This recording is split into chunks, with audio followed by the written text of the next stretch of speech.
Welcome to the Investment Banking Leaders Podcast, brought to you by the Investment Banking Leaders Club, your exclusive access to the industry's most successful leaders. These experts have closed thousands of deals, generating hundreds of billions of dollars, and they're here to share their strategies, insights, and leadership lessons that can fast-track your career. But the learning doesn't stop here. Join the Investment Banking Leaders Club at ibleadersclub.com for even more exclusive insights, leadership frameworks, and career-accelerating resources and events. Thanks for joining us, and best of luck on your growth journey. I'm joined today by Kai Liekefett, partner at Sidley Austin, where he leads the firm's Shareholder, Activism, and Corporate Defense practice. Now, Kai is not only the world's leading defense lawyer in this field, but he's also built the largest team globally specializing in the space, guiding public companies through their high-stake proxy battles and activist threats. Now, getting to know Kai, he was born in a small industrial steel town in Germany, and his journey to the top in New York is as impressive as it is inspiring. Along the way, he trained at Cravath, became a guest speaker at Harvard, worked on headline-making hostile takeovers, and built a business that requires him to win trust and new clients almost every week. So we'll explore what shareholder activism really means, what investment bankers need to know about it, and how Kai partners with bankers, proxy solicitors, and clients to defend companies that are under attack. As well as that, we'll dive into how Kai developed a business development strategy that works in a world where clients rarely come back, and how resilience, empathy, and persuasion have shaped his leadership style. So I'm pumped. I'm excited to get into this. Welcome to the Investment Banking Leaders Podcast, Kai, and excited to have you here. Thank you very much for having me, Peter. So why don't we start, as I said, from Steel Town to Wall Street? Take us back, Kai, to your early days growing up in a small industrial town just outside Hanover. How did a kid from that background end up building one of the most powerful shareholder activism practices in the world? It's been quite a journey, but it all goes back to my beloved late father. He really loved the law. He was a lawyer, and he was a rare person. He grew up during World War II. He lost his father in the early days of the war, and he grew up as one of four children of a widow in post-World War II Germany, barely having anything to eat. He needed to drop out of school because his mother, my grandmother, couldn't afford to keep paying school tuition after he flunked a grade. And he became a construction site worker. And my father became bored very easily while he was on construction sites. So he decided to go to night school to make up for his missing high school diploma. And eventually he graduated after 4 years of working on construction sites at day and going to night school, and then went to law school, while still working during university breaks on construction sites. So my father was kind of man who always described the law as paradise compared to what he experienced on the construction sites, where the tone and conditions was really harsh. And my father carried that love for the law with him all of his life. And he was a public company general counsel for various companies, Mercedes-Benz, for TUI, and for Salzgitter AG, which is where I grew up, Salzgitter. And he passed on his love for the law to me. And that became pretty evident to me only when I eventually went to law school. While I had a brief stint as an intern, as a journalist during high school, there was never really much of a question that I would become a lawyer. I always wanted to become a lawyer. But I didn't realize how much my father had prepared me for the law. I was a good high school student, but I was not a star. In law school, I was a star. And because my father had, by having all these kitchen tables talks in the evenings, had prepared me for a life in law better than I could have possibly imagined. And I remember the first exam in law school, I had the highest grade out of all students. And it took me really by surprise. I ended up finishing law school. And in Germany, you have a nationwide exam as one of the top 20 students out of 20,000 in Germany. And so I was a really good law student. Did I know anything about the business world? No, not at all. But when I was having my oral exam in law school, the topic of the final exam, corporate law, was a hostile takeover that actually went down in Germany at that moment. That was in 1999 and 2000.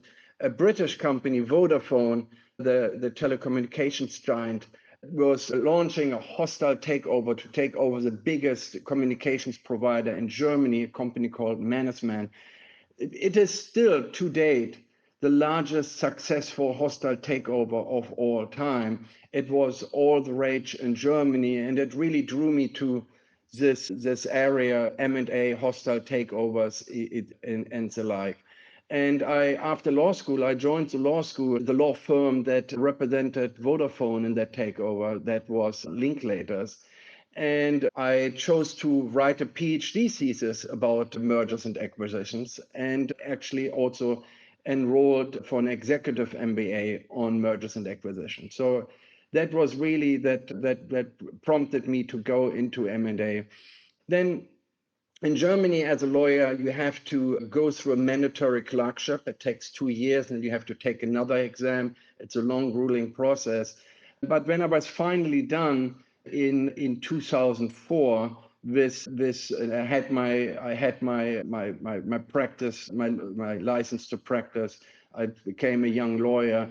My employer said, Kai, look, I think you have some talent, but you really need to polish up your English. My English was abysmal back then, even worse than now. It's hard to believe, I know. And so I decided, okay, I'll go to America for a year. I tried to enroll in Harvard for the LLM program, but I got only on the wait list. And as I keep joking, I'm still on that wait list, even though I'm now a guest speaker at Harvard Law School. But I got into Columbia Law School, which is and continues to be the biggest feeder for big law firms on Wall Street. And I was, in all modesty, I was really good. I was the number 2 or number 3 in my class. And while I originally had planned to return to Germany, I decided to stay in the US, and I joined the number 1 law firm in the United States at the time, Cravath, Swaine and Moore. And well, for the British listeners, it's the Slaughter and May of America. And I really loved working there. But I was working primarily on M&A matters. And it's only during the financial crisis in 2008, 2009, I finally decided to leave Cravath and go somewhere else instead. My wife was pregnant with our first at the time, and we decided to go to Houston instead, Houston in Texas. Not a logical place for a German to go who's married to someone from Trinidad and Tobago, but we actually had friends in Houston. And during 2008, 2009, 2010, I mean, the world economy was in shambles, but there was one industry that was a beacon of light, and that was the energy industry. So I went to the world's capital for the oil and gas space, and that is Houston, and became a partner at the leading energy law firm in the world at the time, Vincent Elkins. And until that time, I was primarily doing M&A with occasional hostile M&A. But around that time, when I became a partner at V&E, activist hedge funds started to attack the oil and gas industry. And I'd like to joke that I was the only one who knew how to spell the words proxy fight in all of Texas. So, and my fellow partners were not really interested in shareholder activism. They wanted to do big billion-dollar M&A deals and had no time for this. So when I volunteered to create a shareholder activism practice, there was only support by my then law firm. And I realized very, very quickly that there was not a lot of competition. I noticed very early on that there were a number of law firms that were specializing on shareholder activism, on the investor side, on the shareholder side, but not on the company side. All law firms in the United States were covering shareholder activism as part of their M&A practice. oftentimes senior partners who spend 95, 98% of the time negotiating friendly M&A deals would spend a few hours every other year helping a client with an activist.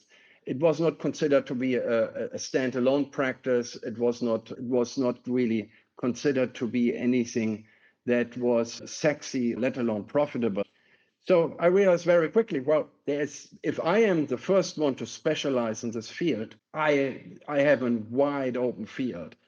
And so within 2 years, my then law firm, Vincent Elkins, went from not being ranked to the number one in the United States and eventually globally for shareholder activism defense because there was no competition.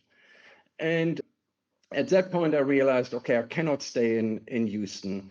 I need to return to New York. So I joined first Vincent Elkins in New York. And when I realized that their New York office was not really set up to support my practice, I joined an international Sidley Austin in New York. Sidley, for those of you who don't know it, 2,300 lawyers and 21 offices, one of the 5 highest grossing law firms on the planet. And this is where Barack and Michelle Obama met. Also, J.D. Vance went to Sidley. So it's an extremely well-known name, in particular in the United States. And Sidley had the benefit of having over 1,000 public company clients. And while many of these clients are not necessarily clients for shareholder activism, at least I get a chance to speak to the client. So I figured this was the best platform. And at Sidley, we took it to the practice really to a whole new level. In the last 5 years, we defended over 150 proxy fights at Sidley, over 750 activist campaigns. We're the number one on all league tables. I am not just one partner now, I have 5 partners. We have over 20 associates. So that's a long way of describing my journey from that little town in the middle of nowhere, Germany, to the peak of Wall Street. Well, thanks for sharing. It's such an interesting journey and story, and there's so much I can take from that. I mean, I love the fact that, your dad's love for the law, his hard work in construction, that generation and what they went through and how that inspired your love for law and actually what you absorbed at the dinner table. I've got 2 boys. They say you don't listen to your father, right? But there must have been something that went in around that time.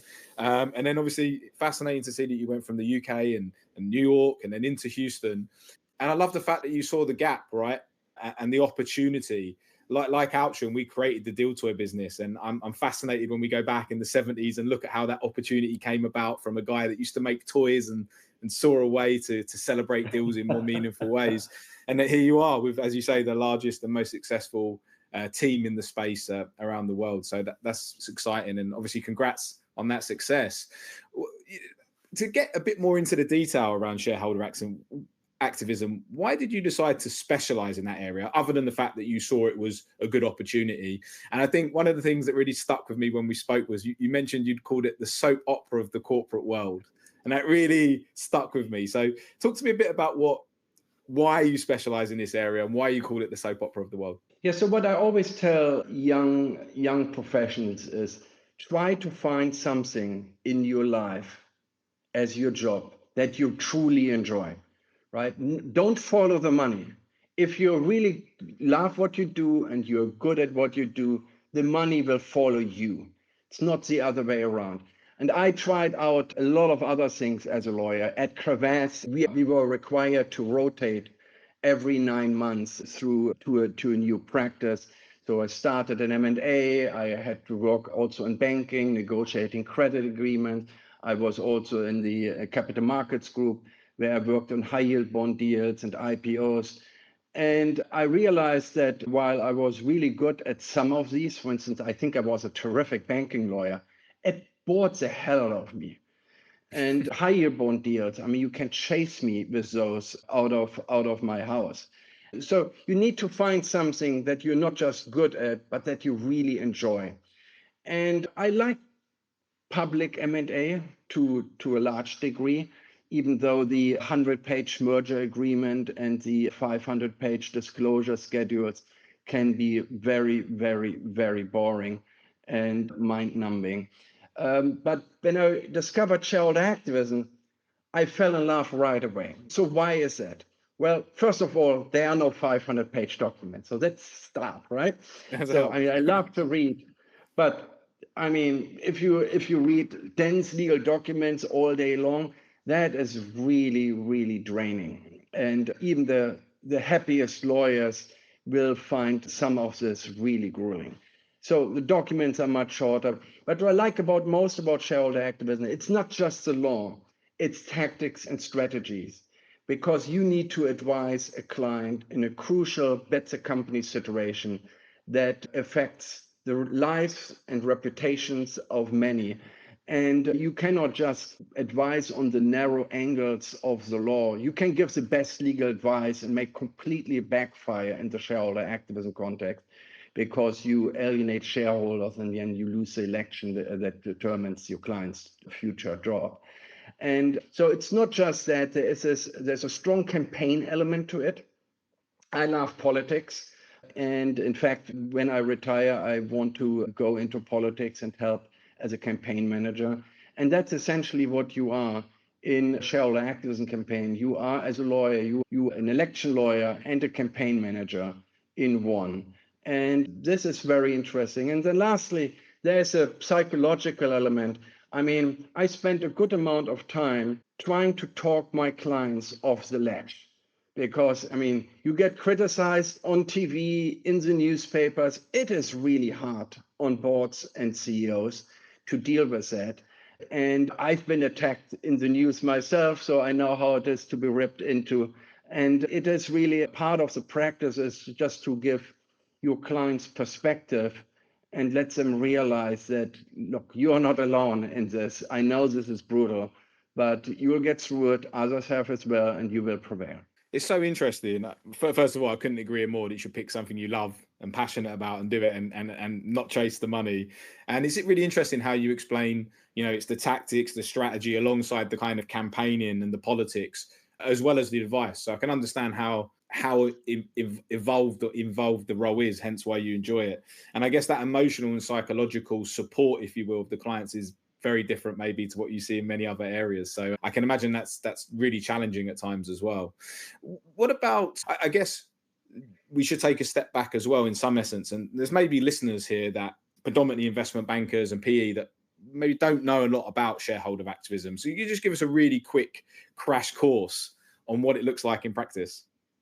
Yeah, happy to do that. So shareholder activism is a fairly new business strategy that really took off about 20 years ago, first in the United States, and it's being employed globally by activist hedge funds. And the gist of it is that there are specialized hedge funds whose business model is to identify companies that are underperforming their peers and their opportunity set, and then try to identify, well, why is a company underperforming? What is board and management missing? What is it what they're not doing that could help the company perform much better?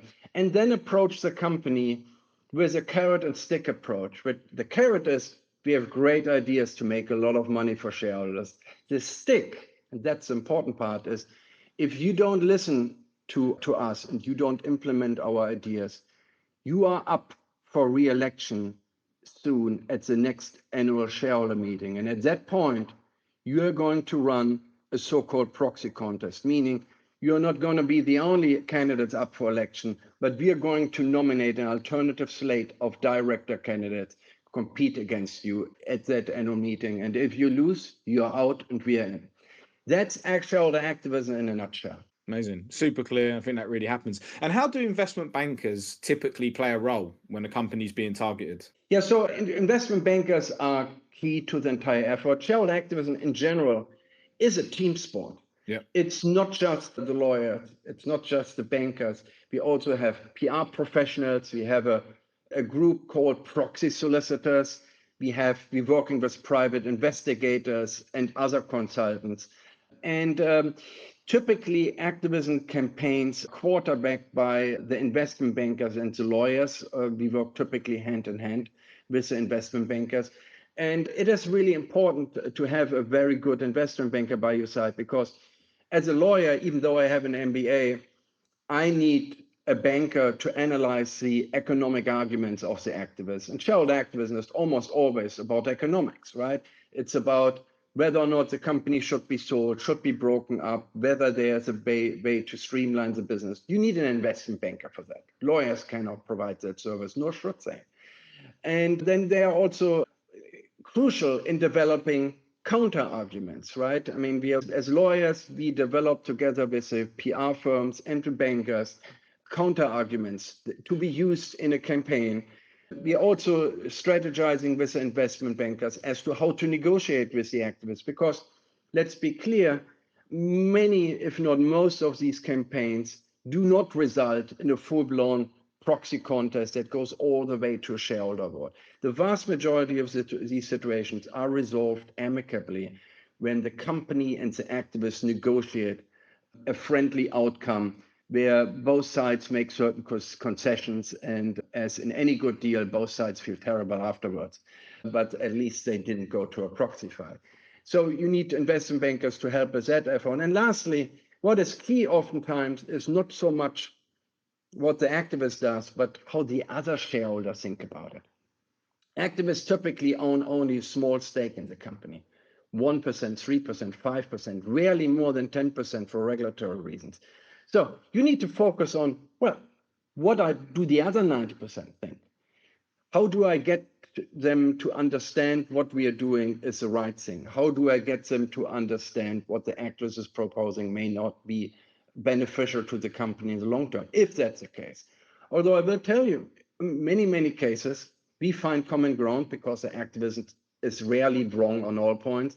And oftentimes the companies realize that. So, but bankers are very much needed in all of this. What makes a great investment banker in this situation then, from your perspective? So there are not a lot of good investment bankers in shareholder activism. And it pains me to say it, but here's why. It's all about incentives. The reality is that for most investment banks, shareholder activism is a loss leader. What do I mean by that? Shareholder activism requires a lot of attention by senior bankers, right? I mean, the CEO doesn't want to hear from some vice president who just came out of college 4 years ago. They want to have the attention, the full attention of the head of investment bankers, from other senior bankers, and not just some rookie with a spreadsheet. So shareholder activism means a lot of senior attention is required, and the fees for a defense are not quite as high as for a successful M&A deal, a financing, or any other transaction that a bank can do. So it's really a loss leader. And the reason why I'm highlighting that is that, well, life is all about incentives. That's one thing I learned. And if you're not incentivized as a banker to spend a lot of time to do something, you try to cut this short. And a lot of bankers are looking for the quick and easy settlement with the activist, aka a capitulation. And a lot of bankers see actually an activist as a catalyst for what they really want to do, M&A transactions. It's like, great. So the activist wants the CEO fired and then sell the company? It's terrific. I make $10 million on a successful activist defense, but I make $40 million on a successful M&A deal. Guess what a banker is gravitating to? Even the most honest bankers. So what really makes a good banker is one with integrity, who thinks long-term, doesn't focus on the near-term fees, which are not going to be overwhelming in activist sense, but they focus on, okay, look, I helped the company through this.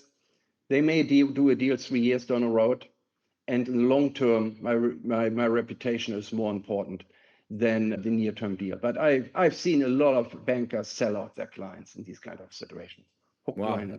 It's so interesting to hear your experience and the dynamics, and it makes sense, right, to build that long-term relationship and that trusted advisor status to do what required in the moment then. But I can see, the challenge with that, as you said, around the fees and incentivization. So do you see this changing? Is there a way through this? Are you hopeful that's going to change, or is it really just finding the squad of the few that you really trust and that you work regularly with?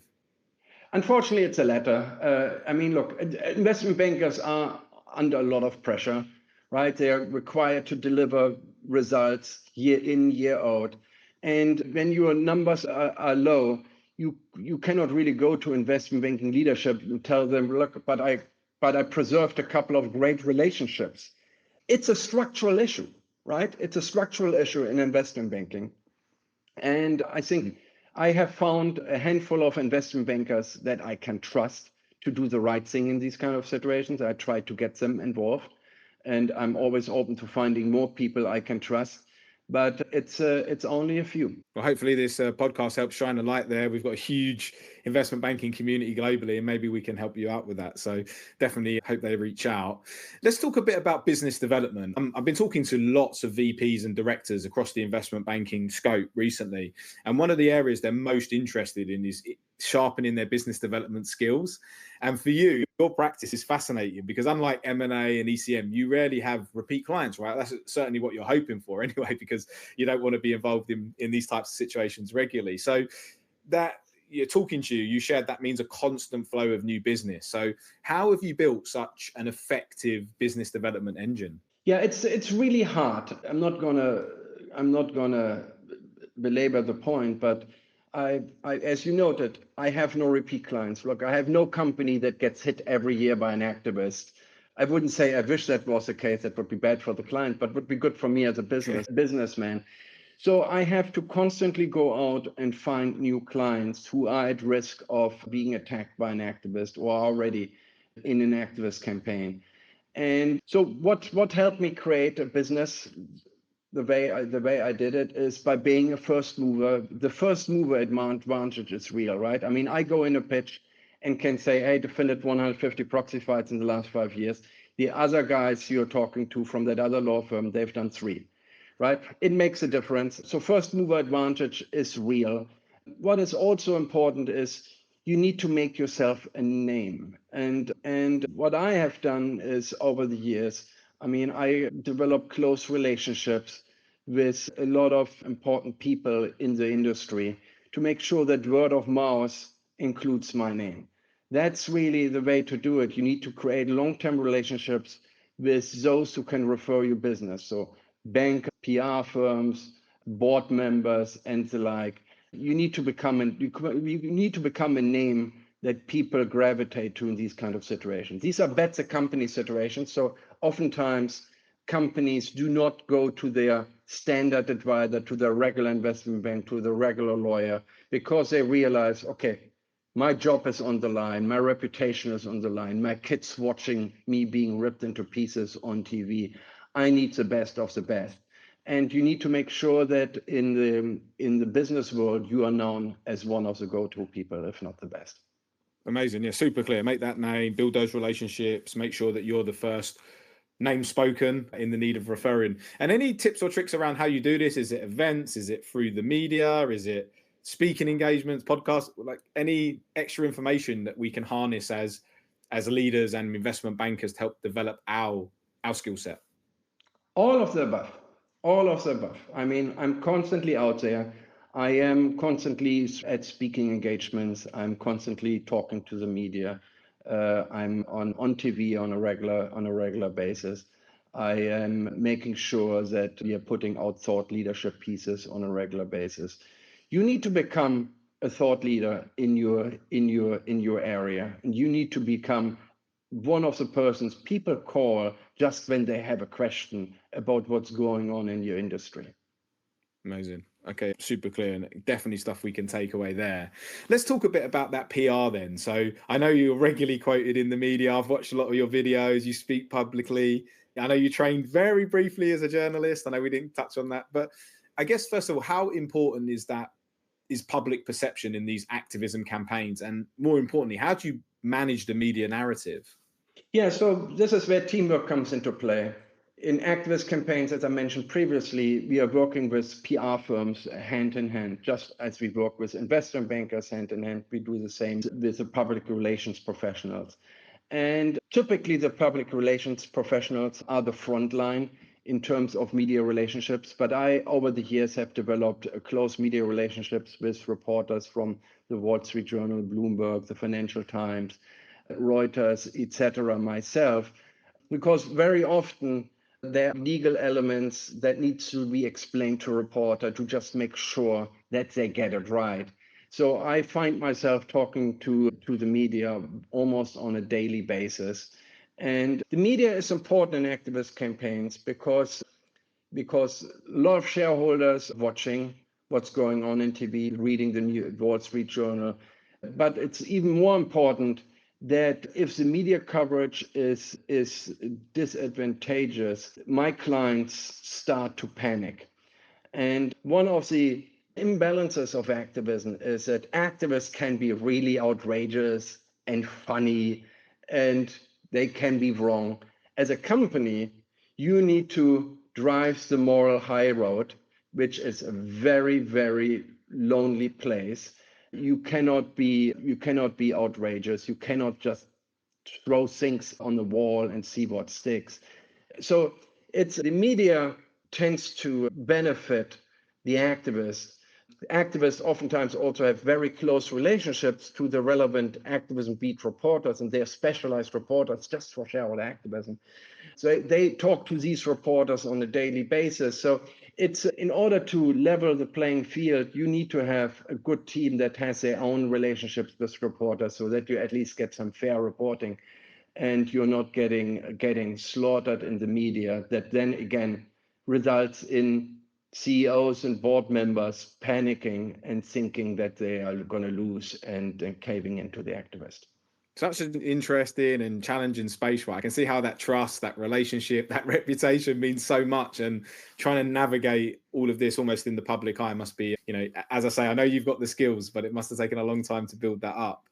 Do you think bankers should be getting more comfortable about being in the public eye? Yes, I think so. In practice, in my experience, I obviously have a fair number of friends who are bankers.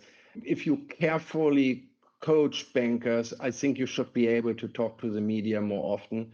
And it's not rocket science, right? It's a real challenge that I see within the industry for the investment banks, because I see a lot of leaders and I speak to a lot of leaders through this podcast and through my network who want to build their thought leadership profile and want to put more out to the media and out on the platforms to communicate, but there's these compliance hoops to jump through. We are a leadership podcast. So I guess I want to talk a bit about that. You've built the largest shareholder activism defense team globally. We talked about that earlier. What's your approach to leadership, Kai? It's very simple. Find the best talent. Do not be afraid of other talented lawyers joining you. And do not be concerned about dissent. I always tell my team, I make 5 mistakes per day, right? A good team helps me prevent half of them. And so I want a team around me that is not afraid to speak up, not afraid to disagree, that is super smart and intelligent.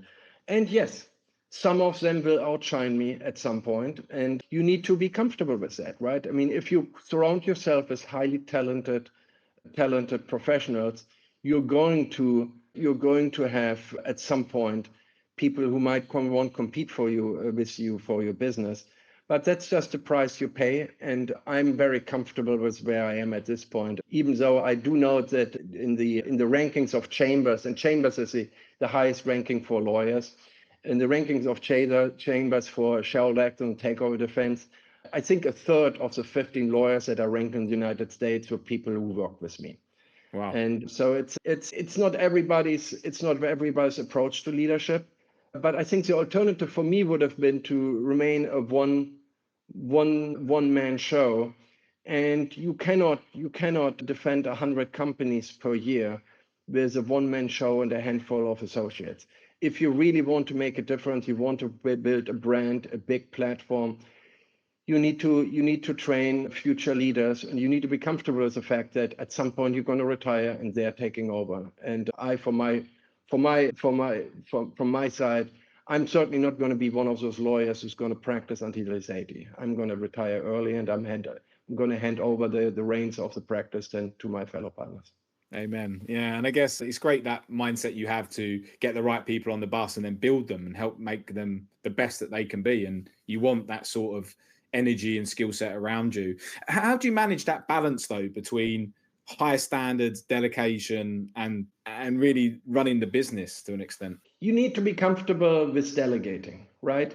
And this is where a lot of fantastic lawyers fail, right? They just never learned how to let go.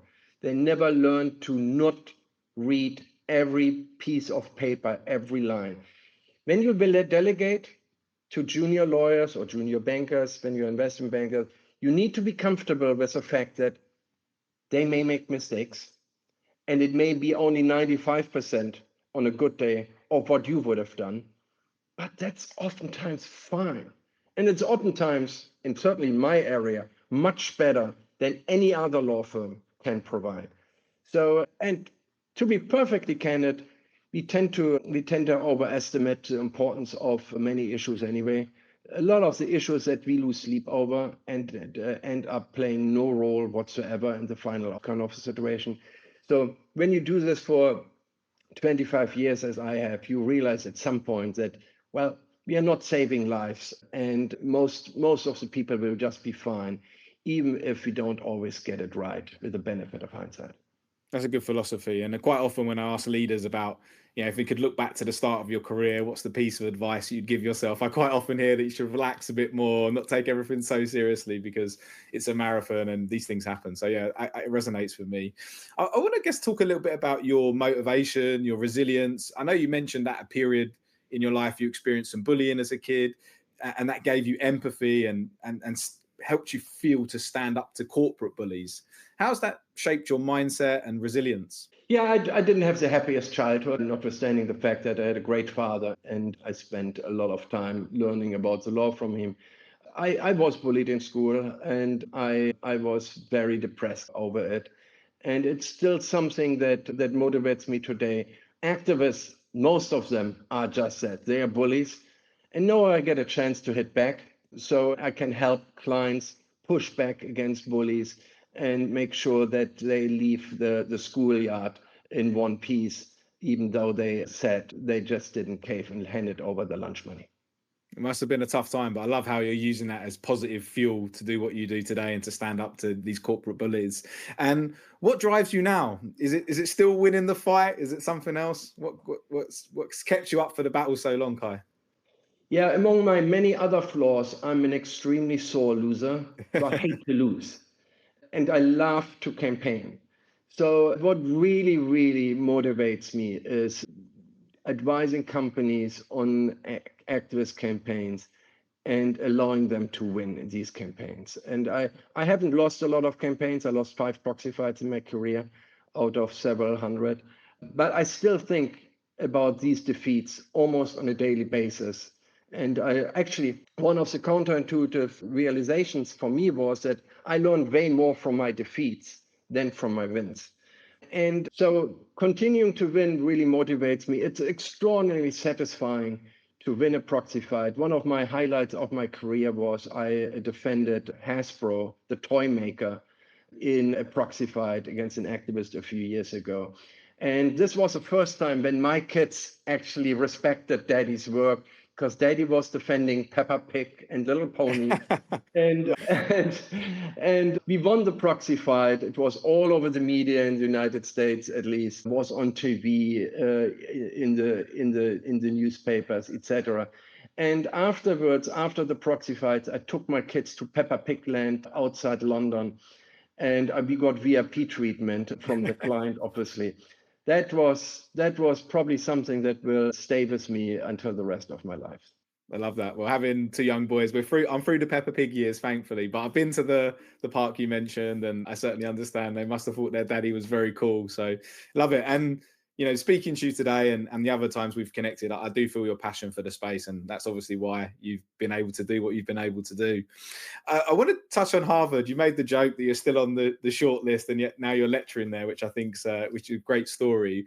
What are the key things you teach to the next generation about shareholder activism? Well, I try to do more than just that. I teach them about shareholder activism, yes, but I try to teach them also about life, about not taking yourself too seriously, about trying to keep perspective. I mean, being married to my wife, who is from the Caribbean, really helps me. She grew up going barefoot to school, oftentimes in the Caribbean, living in a tin hut without electricity. And my father obviously told me a lot about the way he grew up. I mean, oftentimes having to resort to stealing fruits from the fields in order to survive in the time after World War II, when they had barely anything to eat. And so I always try to keep perspective. Look, what we do may seem important. It's certainly fun. Again, this is a soap opera. But in the grand scheme of things, there are way more important things in life. There are millions and hundreds of millions of people who don't have to eat. There are hundreds of millions of people who fear for their lives on a daily basis. And I'll always make sure that young professionals don't lose sight of that, the fact that we are the lucky ones. Whether you end up building a great new practice or you are just an average banker or lawyer on Wall Street, we are all winners of the lottery ticket because we don't have to fight for food and fight for survival. And I think that is a mindset that I try to instill on everybody around me. Look, we are the lucky ones. Don't take it for granted, and use your spare time to make a difference to the hundreds of millions of people who are not as lucky as we are. What a powerful message, and couldn't agree more. It's such a great way to look at life and to look at your lot and to be happy and understand you're lucky and make the most of the opportunities you have.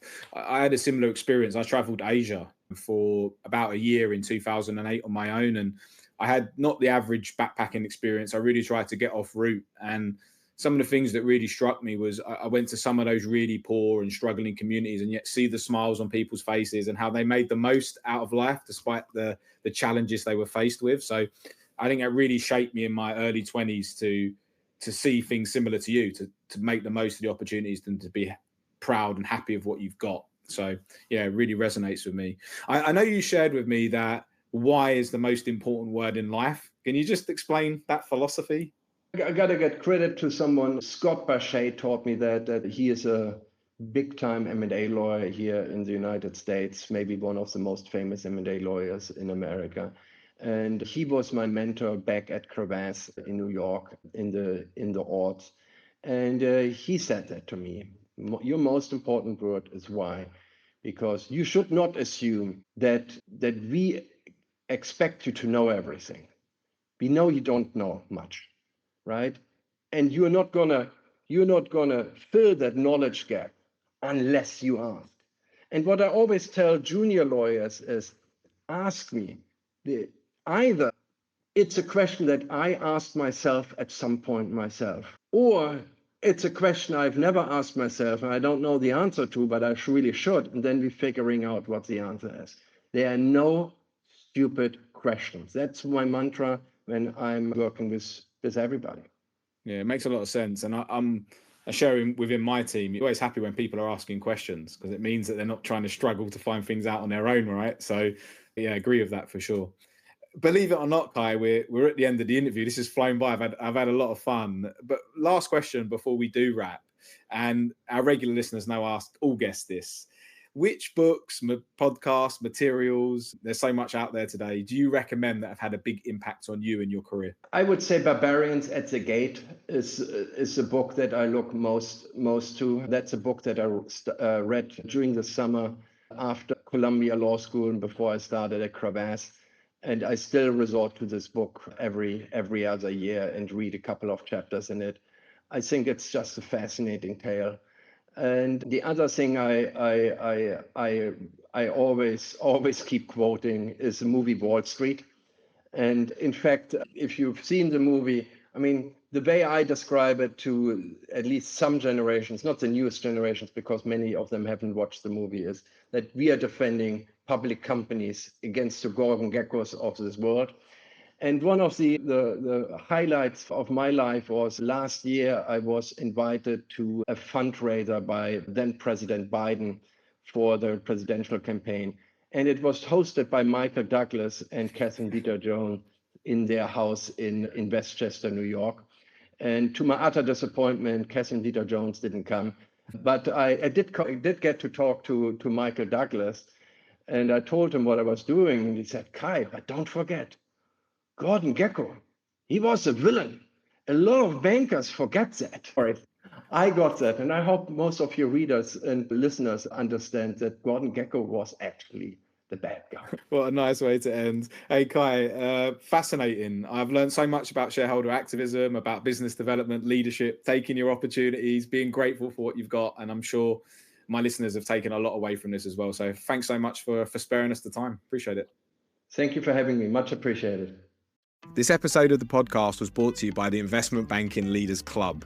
And to keep leveling up your career, join the club at ibleadersclub.com for exclusive insights, leadership strategies, and career growth resources straight from the industry's top professionals. I want to say thanks to our key partner, Altrum, the global leader in financial deal gifts, awards, and recognition, for their ongoing support of our mission to empower both aspiring and senior investment banking leaders. I really hope you enjoyed today's episode. Thanks for tuning in. And until next time, best of luck on your growth journey.